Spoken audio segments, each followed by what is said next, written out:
Jack, seperti biasa, terlambat masuk kerja. Dia tidak menyadari bahwa petugas keamanan memiliki cangkir yang menempel di kepalanya, dan bahkan terdapat darah merah terang di pintu lift. Yang Jack pedulikan hanyalah bisa absen tepat waktu. Dia sama sekali tidak tahu bahwa sesuatu yang mengerikan telah terjadi di dalam gedung. Di dalam kantor, mayat-mayat berceceran di mana-mana. Jack duduk di mejanya seperti hari biasanya. Lalu telepon berdering. Itu dari sang manajer, memintanya datang ke ruangannya. Jack mengira ia akan dimarahi karena datang terlambat. Namun saat ia tiba, manajernya bertingkah aneh. Ia mencium aroma pensil tanpa henti. Jack melirik sekeliling dan melihat pemandangan mengerikan. Seorang karyawan tergeletak di dekatnya dengan tubuh penuh tusukan pensil.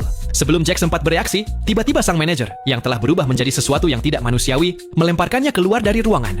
Ketakutan, Jack bangkit dan mencoba berlari. Tetapi rekan-rekannya menatapnya dengan mata marah dan tak bernyawa. Jelas ada sesuatu yang salah. Mereka telah berubah menjadi zombie yang mengamuk. Jack segera berlari ke kantor lain untuk bersembunyi. Ia menutup jendela dan tetap diam. Untungnya, tidak ada yang melihatnya. Kemudian, ia melihat seorang rekan kerja yang masih duduk di mejanya, bekerja seperti tidak terjadi apa-apa. Jack bertanya apa yang sedang terjadi, tetapi pria itu terlihat tidak stabil dan marah. Pandangan Jack tertuju pada minuman yang ada di meja. Minuman itu terlihat familiar. Mungkinkah minuman itu penyebab semuanya?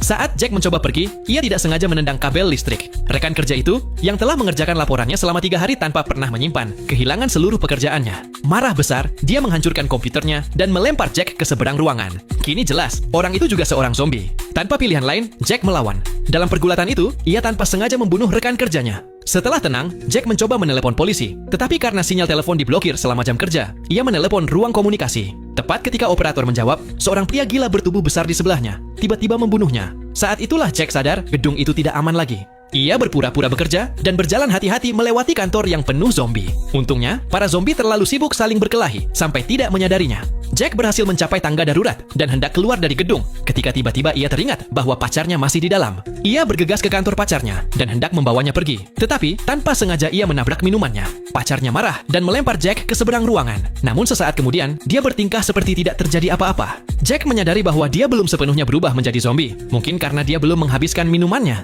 Berpikir cepat, Jack mengikat pacarnya ke sebuah troli dan mulai mendorongnya keluar gedung. Namun di lantai berikutnya, sekelompok zombie menyerangnya. Ia berlari ketakutan dan bersembunyi di sebuah ruangan terdekat. Di dalam, ia menemukan seorang rekan kerja yang juga belum berubah menjadi zombie. Setelah memastikan mereka berdua masih normal, mereka sepakat untuk kabur bersama. Mereka berhasil sampai ke lift, tetapi lift itu tiba-tiba jatuh dan berhenti bekerja. Rekannya yang pintar berkata bahwa mereka tidak berada terlalu tinggi, jadi mungkin mereka bisa kabur dengan memecahkan jendela. Jack mengambil sebuah printer dan menghantamkan ke kaca, tetapi kaca itu tidak pecah. Sebaliknya, aksi itu memicu sistem keamanan perusahaan. Saat itulah mereka sadar bahwa gedung tersebut milik perusahaan senjata. Seluruh struktur dilindungi sistem anti-teror canggih. Dalam hitungan detik, pelat baja tebal menutup semua pintu keluar.